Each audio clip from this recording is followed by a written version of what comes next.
Friends, next day मैं अपनी north Sikkim की यात्रा के लिए चल पड़ा। मेरी यह यात्रा बेहद लंबी परंतु रोमांचक होने वाली थी। गैंगटॉक से चुंगथक तक पहुंचने के बाद यह मार्ग आगे दो अलग अलग दिशाओं में बढ़ जाता है। एक तरफ लाचेन विलेज है तो दूसरी तरफ लाचुंग विलेज है। मुझे इन दोनों खूबसूरत गांव में 2 दिन रुकना था। लाचुंग के बाद मुझे योमथांग वैली और जीरो पॉइंट देखना था और लाचेन की साइड मुझे गुरु डोंगमा लेक देखनी थी। गैंगटॉक से चलने के बाद जो मेरा पहला रुकने का पॉइंट था वो था चुंगथांग। चुंगथांग में गुरु नानक देव जी से संबंधित सिक्किम में एकमात्र यह एक गुरुद्वारा है जो कि ऐतिहासिक है। तो सुबह गैंगटॉक से चलने के बाद हम चाय पीने के लिए एक स्थान पर रुके। अब नॉर्थ सिक्किम की खूबसूरत वादियां दिखने लगी थी। मैंने अपने कैमरे में बहुत से दृश्य कैद किए। ड्राइवर ने बताया कि आगे हमें बहुत से वाटरफॉल देखने को मिलेंगे। रास्ते में ही एक जगह मैंने एक खूबसूरत वाटरफॉल देखा जो कि पहाड़ी के बीच में से एक गुफा से निकल रहा था। दिखने में यह बेहद रोमांचक था। मैंने गाड़ी में से ही इस वाटरफॉल की वीडियो बनाई। थोड़ी दूर और चलने पर हमें एक और खूबसूरत वाटरफॉल मिला। झरने की खूबसूरत आवाज़ और पानी का मोतियों जैसे गिरना हमें उसकी ओर आकर्षित कर रहा था। हम लोगों ने गाड़ी से उतरकर कुछ समय इस झरने के पास बिताया।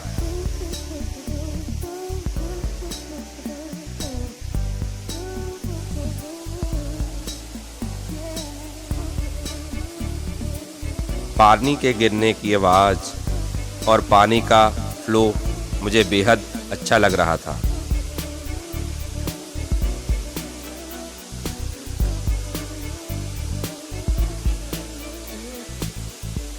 ड्राइवर ने बताया कि अभी आगे और वाटरफॉल्स हमें देखने को मिलेंगे। तो इन सब वाटरफॉल्स को देखते देखते हम लोग शाम तक ही लाचुंग गांव पहुंच पाएंगे, जहां के हमें रात होटल में रुकना था।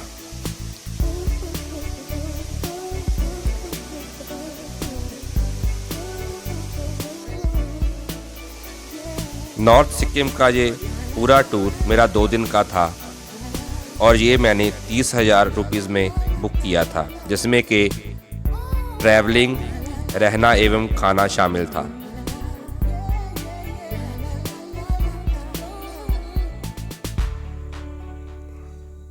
थोड़ी दूर और चलने पर हमें एक और खूबसूरत वाटरफॉल दिखा।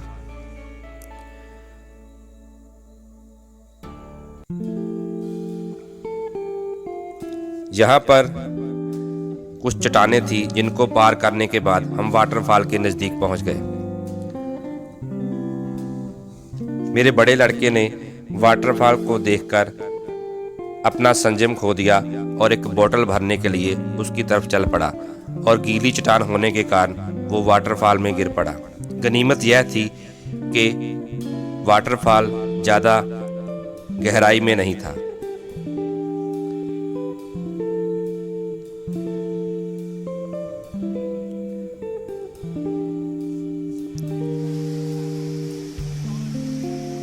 आगे और एक वाटरफॉल देखने को मिला। पानी बेहद खूबसूरती से नीचे की ओर बह रहा था।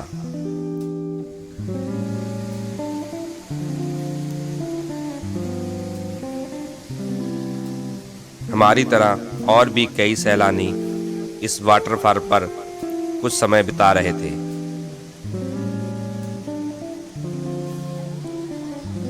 गैंगटॉक से चुंगथांग का सफ़र करीबन 150 किलोमीटर है और अब हमें समझ आ रहा था कि ये 150 किलोमीटर सफ़र पूरा करने के लिए क्यों पूरा दिन लग जाता है, क्योंकि रास्ते में इतनी खूबसूरती है कि आपको रुक रुक कर चलना पड़ता है।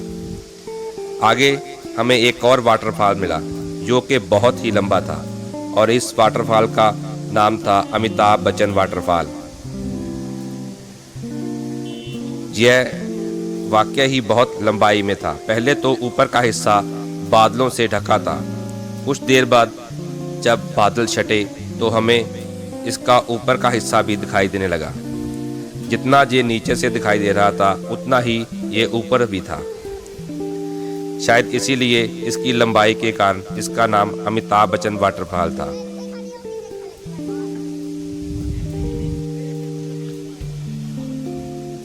गिरते हुए पानी की आवाज़ बहुत ही अच्छी लग रही थी। यह वाटरफॉल चुंगथांग के नज़दीक था, तो हमारा पहला स्टॉपेज भी आने वाला था।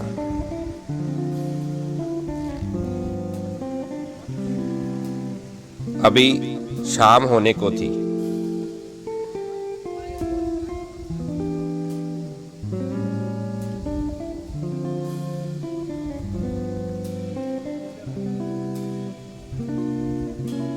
यह देखिए, ये वाटरफॉल कितना लंबा है।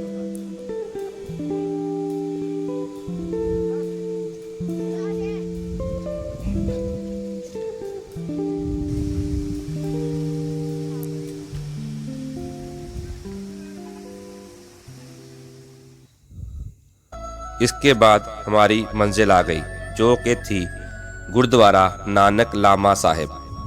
यह जो आप देख रहे हैं, ये वॉकिंग स्टिक इस पर लिखा हुआ है।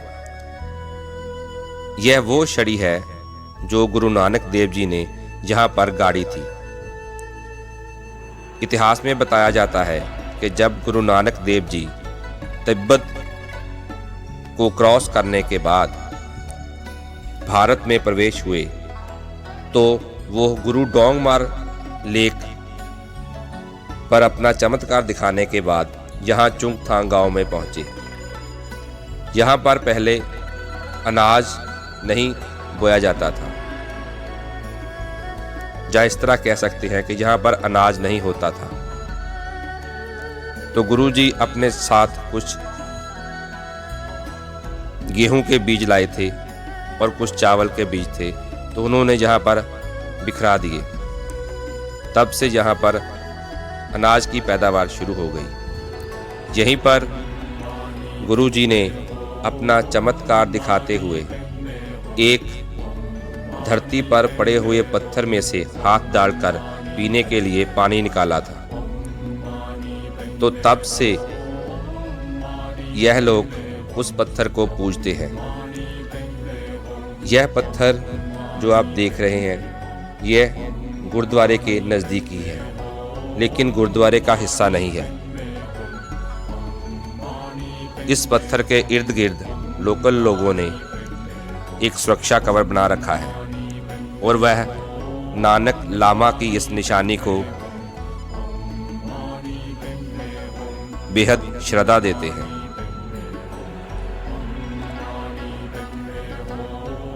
जैसे कि और बौद्ध मंदिरों में आप देखते हैं, ऐसे ही चक्कर वहां पत्थर के इर्द गिर्द भी लगाए गए थे।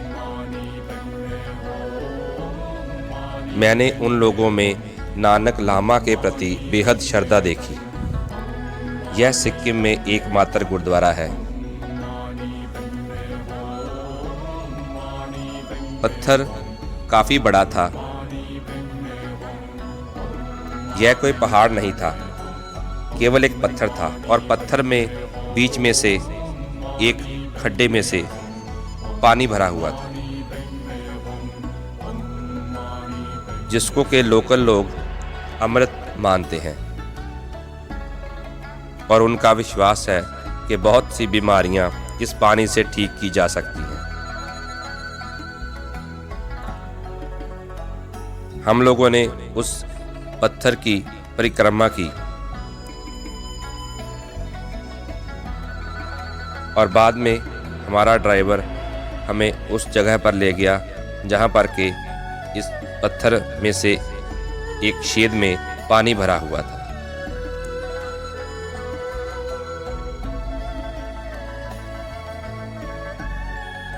जैसे जैसे ड्राइवर कर रहा था, हम भी उसके पीछे पीछे बौद्ध धर्म की मान्यता के अनुसार वही कृत्य कर रहे थे।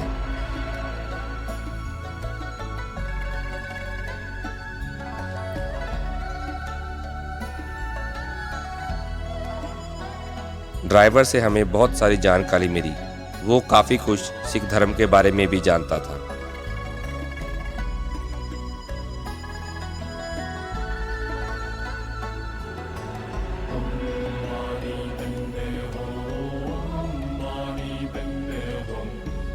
छोटे छोटे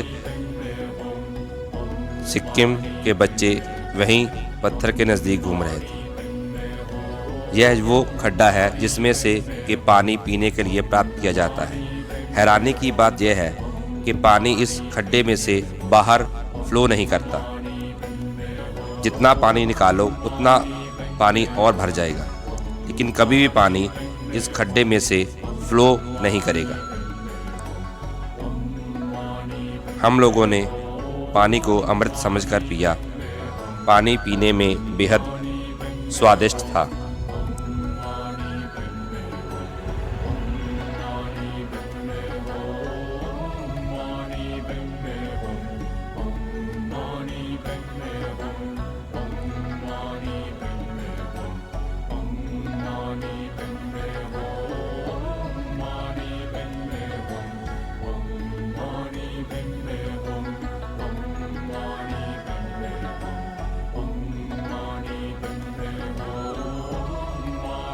हमने काफ़ी समय गुरुद्वारे में बिता लिया था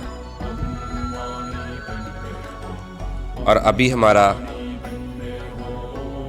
1.5 से 2 घंटे का रास्ता और बाकी था लाचुंग गांव पहुंचने के लिए।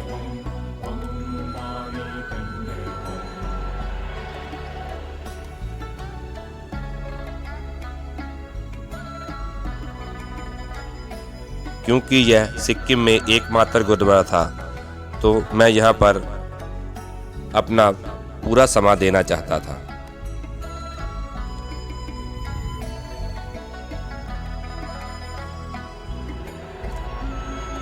गुरुजी जब गुरु डोंगमा लेक से यहाँ पर आए तो उन्होंने जिस सोटी से या डंडे से उस लेक में छेद किया था, वही डंडा उन्होंने यहाँ पर गाड़ दिया था और अब वह डंडा एक वृक्ष का रूप धारण कर चुका था, जो आपने वीडियो के स्टार्टिंग में देखा था कि वॉकिंग स्टिक लिखा हुआ था। गुरुद्वारा बेहद शानदार बना हुआ था, यहाँ पर रहने एवं खाने की व्यवस्था भी हो सकती थी। कई यात्री यहाँ पर रात भी रुक कर जाते थे। हम लोगों ने गुरुद्वारा में एक बार फिर से नमस्कार किया और अपनी मंजिल की तरफ बढ़ चले।